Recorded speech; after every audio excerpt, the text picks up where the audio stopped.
sair da zona de conforto, usar viagens como uma poderosa ferramenta de autoconhecimento. Essas experiências podem nos auxiliar a observar os contrastes da vida, no planejamento e expansão de consciência. Uma poderosa ferramenta para olhar para si. E para falar sobre essa temática, trouxemos a brasileira Luísa Rodas, que já viajou por mais de 100 países. Seja muito bem-vinda, Lu. Para nós é muito gratificante a sua presença aqui. E a primeira pergunta que nós queremos te fazer é: quando começou a ideia de viajar e qual foi o primeiro país que tu foi? Como foi essa experiência? Bom, primeiramente, muito obrigada, Estê, obrigada por me receber aqui, obrigada, Vicky, também por me ter aqui. Eu estou muito orgulhosa e muito feliz de poder compartilhar um pouquinho de coisas que me serviram demais, experiências que me serviram demais para essa expansão mesmo, de consciência, né? Porque eu falo que quando a gente investe em viagem, a gente está investindo na gente. O dinheiro vai e volta, né? Mas o tempo não. E o que a gente faz com ele é o que nos constrói. E ninguém tira isso da gente, né? Então, eu comecei muito cedo, na verdade. Eu sou do interior de São Paulo, sou de Araras. E eu lembro que eu tenho até um jornal da cidade em que eu saí. Eu tinha 7 anos e eu fazia natação na época. Eu tinha acabado de sair do treino e me perguntaram qual era meu maior sonho. E eu falei, meu sonho é voar, é ter asas para voar. Né? E isso é muito significativo, porque explica muita coisa da minha história de hoje. Mais tarde eu sofri bullying no colégio, com uns 10, 11, 12 anos. Com 15 anos eu fui morar no Canadá. Foi a minha primeira experiência, assim, fora. Quando eu saí pela primeira vez do Brasil, eu tinha, acho que fui para Disney, é um pouco diferente.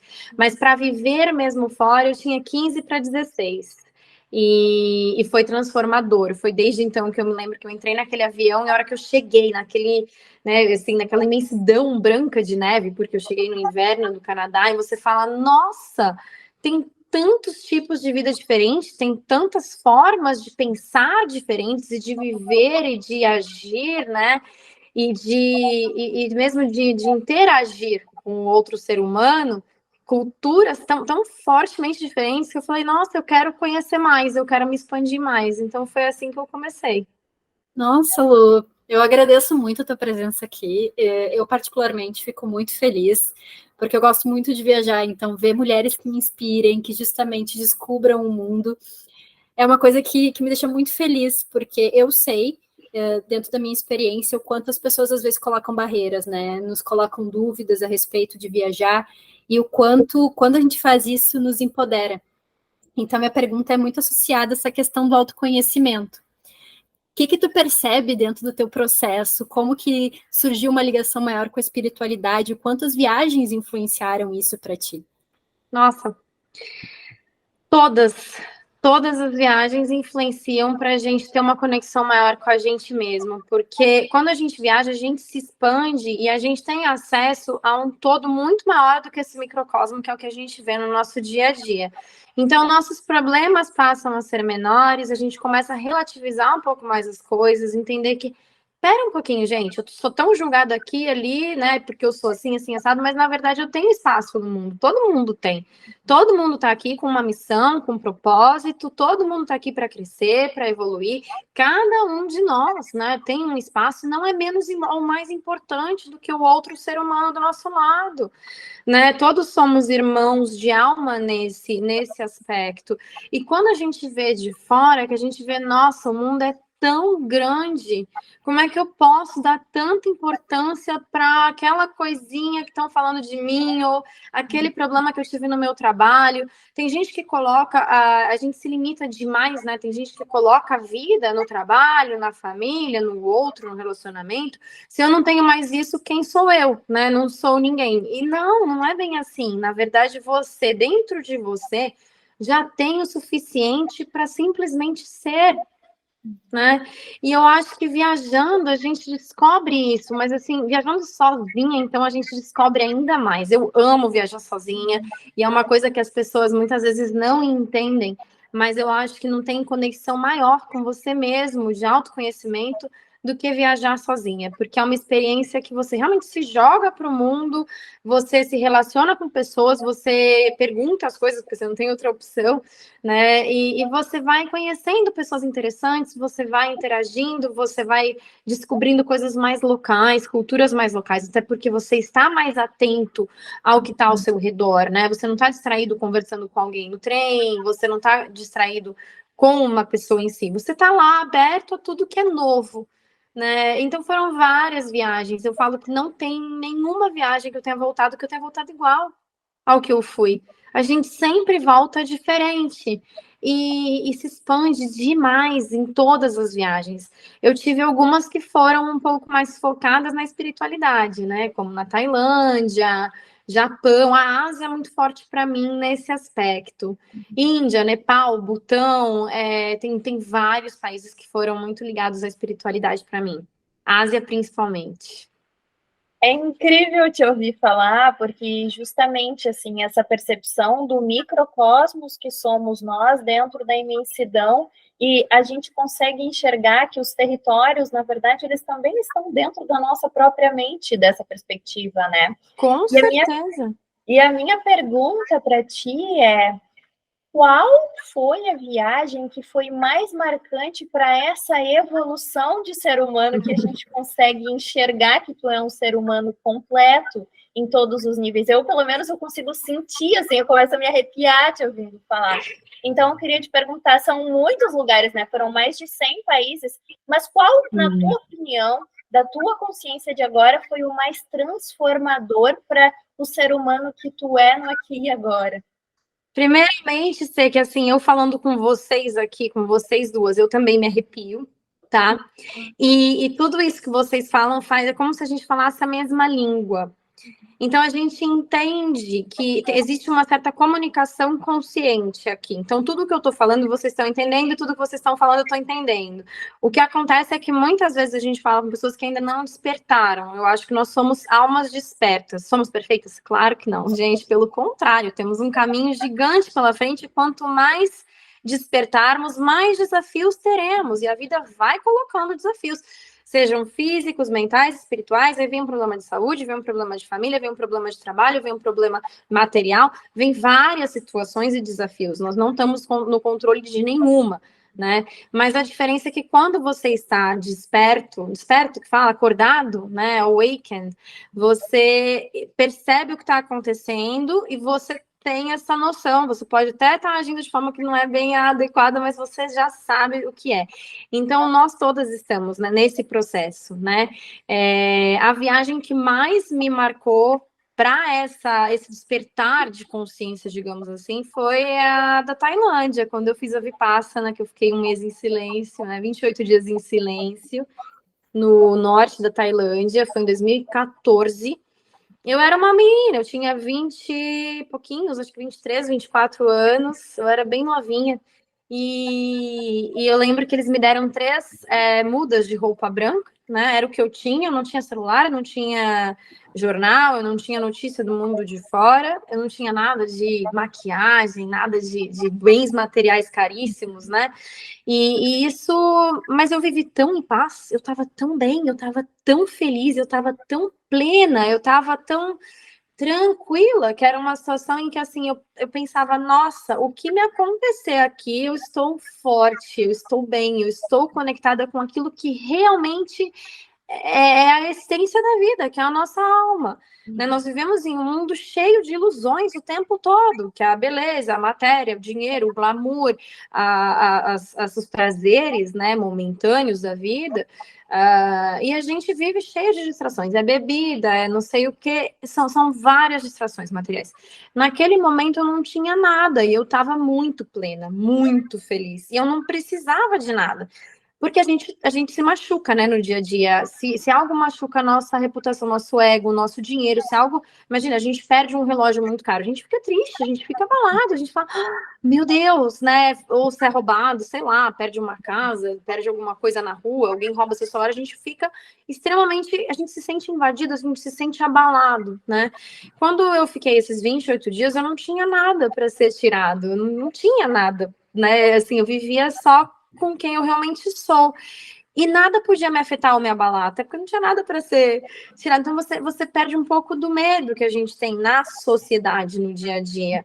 Foi uma das viagens que mais me fez expandir e evoluir.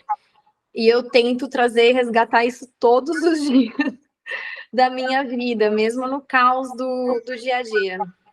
Nossa, tu sabe que tu falando assim, me vinha muito na cabeça o quanto é a diferença da cultura ocidental e da oriental. Porque eu não cheguei ainda aí para a Ásia, desejo do fundo do coração, quando tu falou do Butão aqui de Tailândia, eu fiquei, ai meu Deus, que são justamente os lugares que eu quero conhecer bastante na Ásia. Mas é isso que eu queria te perguntar, o que tu vê assim de mais diferente, porque eu fico muito com a sensação, até a questão, por exemplo, da medicina oriental chinesa, da Ayurveda, eles têm uma questão integrativa maior entre espírito, corpo e o ser. A sensação que eu tenho no Ocidente, e eu me coloco também nisso, que é muito materialista, né? É o que a gente tem, e não vou mentir, como tu trouxe exemplo, se eu perder alguma coisa material, eu fico chateada, não é? Tipo, ai, de boas, mesmo sabendo. Eu também fico.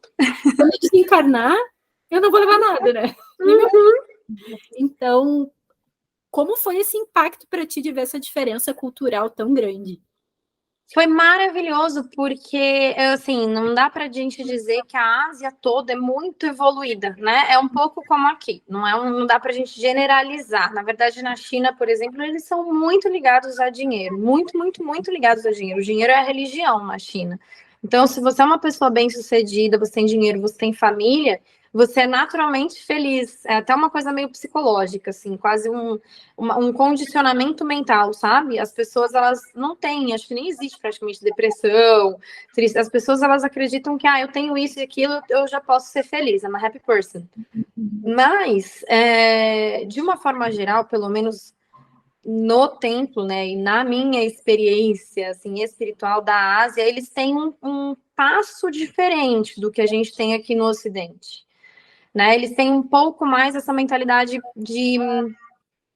Eu não sei dizer se eles têm tanta religião, eu não acho que eles sejam extremamente religiosos, acho que não é bem esse o ponto deles, mas eles têm uma sabedoria ancestral muito forte e muito grande na medicina tradicional chinesa, na parte, né, de acupuntura, na parte do budismo zen, que vem do Japão, e eles têm um ritmo mais devagar de se viver.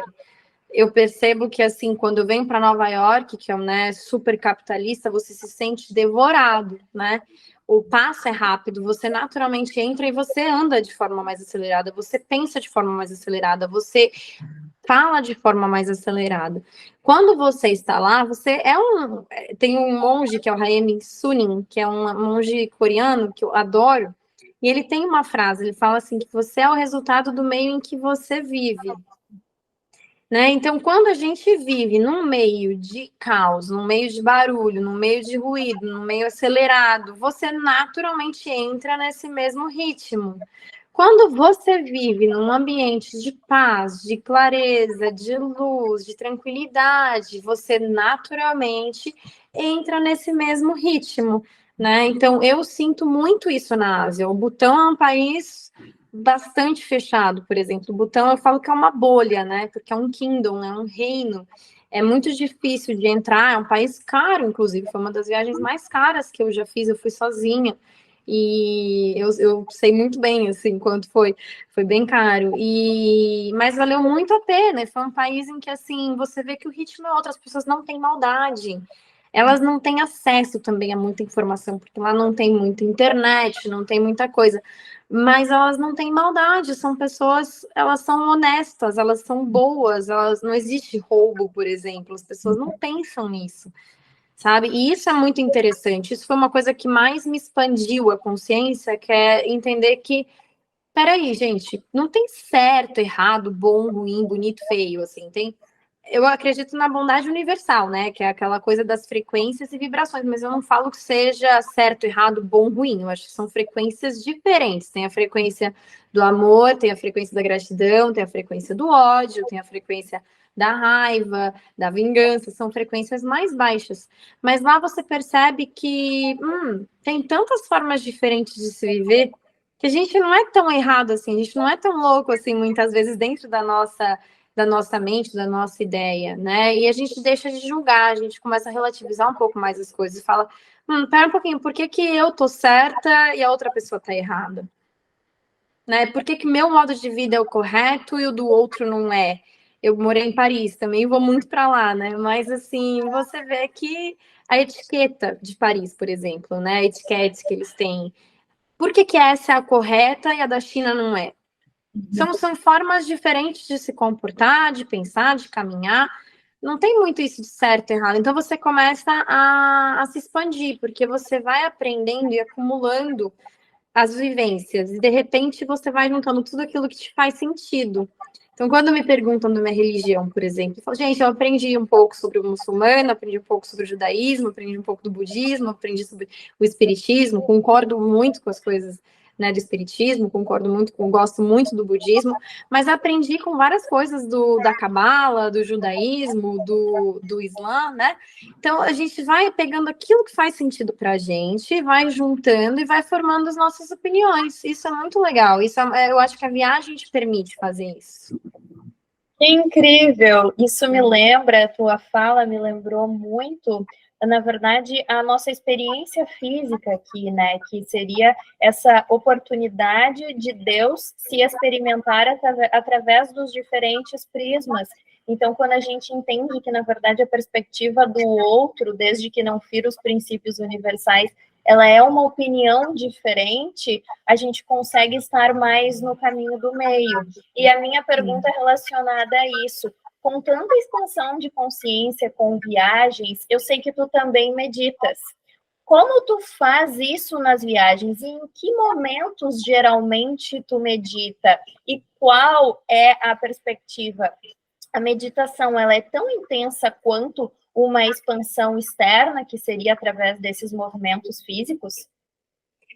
Boa pergunta, Estê. Nunca pensei nisso nessa parte externa. Eu acho que a meditação foi aquilo que você falou, né? De que todos nós temos o direito de encontrar aquilo que faz sentido para a gente, né? Não tem certo e errado. A meditação é a minha ferramenta, é a ferramenta que me encontrou e que eu encontrei e deu certo, sabe? Foi uma ferramenta que deu muito certo, porque eu percebi que assim, eu já pratiquei yoga, já fiz corrida, já fiz esporte, já fiz muita coisa. Mas com o meu ritmo de viagem, e eu vou viajando, eu vou fluindo, gente. Eu vou com um one-way ticket, eu chego de um ticket de ida só. Muita gente me acha louca, me chama de louca, muita gente não entende, muita gente vai falar o que eu tenho que fazer, o que eu não tenho que fazer, mas você tem que ter família em um momento, e quando você tiver família, você vai ter que ter uma casa, e você vai ter que se estruturar, e você vai ter que ter uma rotina, e você... Talvez, gente, quando eu precisar disso, eu vou ter, né? Como tudo na minha vida, conforme você precisa, né? Vai sendo entregue.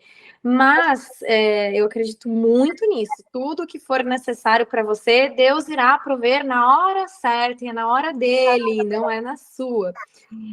Então, eu adaptei a meditação para todos os momentos. Eu levo um fone de ouvido comigo, eu tenho o AirPods, né? Então, eu coloco no avião, eu coloco num trem, eu coloco numa sala de espera do médico, no Uber. Quando eu estou no Uber, eu coloco uma meditaçãozinha que seja de 3 minutos e meio, para eu simplesmente ter uma pausa consciente, respirar. Por quê? Porque a meditação não precisa, ela não exige roupa específica, ela não exige um espaço específico, ela não exige um tempo, né, muito longo, ela exige poucos minutos do seu dia. Então, eu incluo a meditação em qualquer momento. Eu não acordo e medito. Eu acordo, faço minhas coisas, mas no meio do dia, sempre que eu tenho um gap, um espaço, um momento, eu já sei, é automático para mim. Eu coloco. Tem gente que, sei lá, são gatilhos, né? Qualquer momento que você tem livre, tem gente que fala, vou, sei lá, vou fumar, não sei, vou fazer alguma coisa. Para mim vou meditar. Então, eu coloco o fone onde eu estiver, fecho, até em restaurante eu já meditei. Fecho os olhos, sim, medito, venho para esse safe space. E quanto mais você medita, mais fácil fica esse caminho para você chegar nesse espaço seguro dentro de você. E quando você volta para ele, você volta para casa.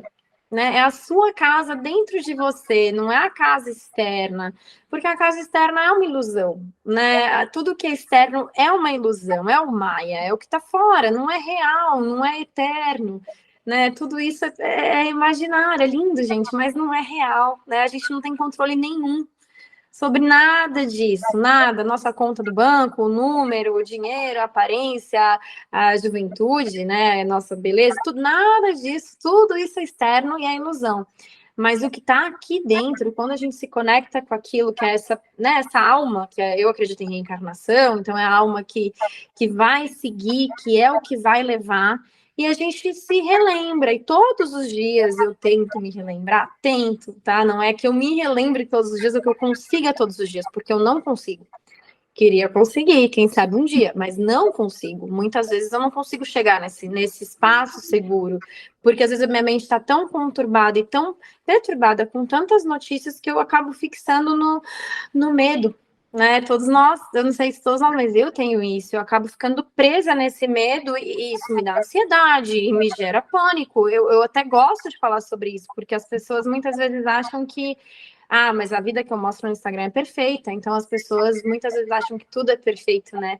E não é, mas quando eu saio dessa frequência do medo, eu consigo entrar nesse estado de meditação e consigo me elevar e voltar e falar, pera um pouquinho, gente, o que eu estou fazendo para o meu processo espiritual nessa existência? O que eu estou fazendo para outros seres humanos também, né, para poder levar isso para mim, porque isso me gera créditos espirituais. E a gente passa muito tempo do nosso dia focado na próxima reunião, na conta que tem para pagar, né, nos seguidores, nos likes, nas aparências, nas relações, preocupados com as coisas que estão falando, enfim. E a gente acaba deixando para trás o real significado de termos essa chance, né, essa oportunidade de viver essa vida como, né, na pele de quem somos e como podemos ajudar e servir. Nossa, Lu, tu estava trazendo essas questões e foi passando um filme na minha cabeça quando tu trouxe do medo, porque para mim foi muito desafiador esse primeiro momento que eu fiz o movimento de ir para fora por mais meses. Eu senti medo, e eu senti um medo que eu nunca tinha sentido na minha vida, porque quando a gente sai dessa zona de conforto de ter as pessoas ao nosso redor, que a gente está acostumado a ter, nosso país, a nossa cultura, é completamente diferente disso aí passear. A gente realmente sente uma estabilidade, do tipo, tá, se acontecer alguma coisa aqui, que vai ser de mim, mas ao mesmo tempo dá uma clareza e uma força que uma paz, né? Totalmente. E aí me veio muito a questão de te perguntar com relação à clareza, o como tu viu esse processo de clareza para ti, porque tu tendo contato com tantas culturas e tantos países, eu acredito que seja mais intuitivo para ti tu ver, olha, eu quero isso, eu não quero, porque para mim foi uma experiência muito forte nesse ponto, e eu queria saber de ti, dessa experiência tão ampla que tu teve, o quanto isso te ajudou, porque a clareza, como tu bem trouxe dentro da espiritualidade, ela nos faz que a gente crie o cenário que a gente deseja de viver, né? Então, o quanto é importante a gente desenvolver isso. Com certeza, e saber o que a gente realmente quer criar para nossa vida, né? Eu acho que eu não tenho essa clareza, Vi, que eu queria ter, mas é uma coisa que vem se desenvolvendo, vem mudando e vem tá sempre em permanência, né? A gente vai mudando, a gente vai mudando de ideia. Eu já fiz vision board, já criei várias coisas. Funciona? Funciona, gente, funciona. Posso dizer que funciona demais. Mas eu acredito muito na manifestação. Acho que quando a gente realmente coloca o que a gente quer, a gente é perigoso até. Toma cuidado com aquilo que você manifesta. Porque acontece, assim, eu lembro que eu na época que eu fiz o vision board, por exemplo, eu coloquei a foto de um cachorro X, assim, porque eu queria pensar em um cachorro. E eu comecei a namorar uma pessoa, tipo, uma semana depois, que tinha o mesmo cachorro, e eu não tinha conhecido a pessoa antes, assim, eu falei, assim, foi uma coisa muito específica, né? Mas, então eu acho que funciona assim, mas para a gente ter essa clareza, a gente precisa se conhecer muito bem, né? E aceitar também qual é o nosso propósito, a nossa missão, porque muitas vezes não é o que a gente quer ou o que a gente pensa que é pra gente, né? Então existe muito esse poder da entrega, que é a surrendered manifestation, que a gente fala, né? Que é a manifestação entregue, que é aquela que não é programada e forçada, não entrega, espera um pouquinho. Eu entrego e aceito do universo aquilo que ele tem para me mostrar. Né? Eu entrego e aceito aquilo que é a minha missão. E quando a gente está vivendo a nossa missão, o nosso propósito, aquele significado, aquela mensagem que a gente veio para trazer nessa existência, não é dolorido. É uma coisa assim que não dói, pode até parecer sacrificante, talvez, de fora, mas não é, né? Pode ver que muita gente que se sacrificou demais, né, nessa vida, que são os maiores mentores que a gente vê, como Buda, Jesus, eu que admiro muito Chico Xavier, Madre Teresa, enfim, todos esses nomes. Você olha de fora e fala, meu Deus, eles se privaram de tantas coisas, né? Mas não é doloroso, não é uma coisa dolorosa. Quando a gente está fazendo aquilo que a gente tem que fazer, é algo que flui, né? Então, eu acho que as viagens me deram essa clareza de aceitar aquilo que eu não posso controlar e entender um pouquinho de quem eu sou e por que eu tô aqui dentro de um universo tão amplo, tão grande, tão gigante. Acho que em pequenas coisas a gente vai fazendo nosso trabalho aqui, não é nas grandes. Então, tem uma frase do Pequeno Príncipe, né, que é todo mundo que cruza o seu caminho deixa um pouco de si e você deixa um pouco de você também para essa pessoa. Então, imagina, viajando, quantas pessoas eu já não cruzei o caminho, que eu deixei um pouco de mim, que a pessoa deixou um pouco de si, e isso vai gerando uma expansão, né? Um crescimento maior. Eu sou bem aberta, assim, nesse sentido. Eu vou conversando, eu gosto de interagir, eu converso com o motorista do Uber, eu converso com a pessoa que está limpando, né, a casa, assim, eu gosto de conversar com todas as pessoas, com a pessoa local, eu vou conversar, enfim, com todo mundo, né? Eu acho que isso te amplia demais e te faz entender um pouquinho quem você é também. Aí sim você consegue ter um pouco mais de clareza mental, mas é no silêncio que você tem essa clareza para saber o que você quer manifestar de verdade. Porque a gente tem muita opinião, a gente tem muito barulho externo, muito ruído, né? E por isso que eu acho que a Vipassana me ajudou demais esses 28 dias em silêncio, porque eu saí de lá sabendo qual é a minha missão. E ela permanece a mesma. Eu ainda entendo que eu sei qual é a minha missão aqui nesse mundo, eu entendo qual é o meu propósito, eu ainda não sei exatamente os meios que eu vou usar para isso, mas eu já sei o porquê que eu estou aqui, né? Eu acho que eu sou uma mensageira apenas, eu sou só um instrumento, mas eu não sou, né? Enfim. Mas a gente tem essa clareza quando a gente está em silêncio, quando a gente remove todo aquele garbage, né? Aquela informação externa que vem pra gente, de que você tem que fazer tal coisa, você tem que ser tal coisa, você tem que ser de tal jeito, você tem que agir de tal jeito, você tem que pensar assim, você tem que ter família antes dos 30, você tem que se formar, tem que fazer tantos por mês, tantos de dinheiro por mês, tem que investir, não tem que nada, gente, calma, né? Quem sou eu de verdade se eu não tivesse tanta influência externa? A gente cresce com conceitos prontos de religião, de punição, de medo, né? Então, quem sou eu de verdade? E eu acho que é só no silêncio que você consegue entender.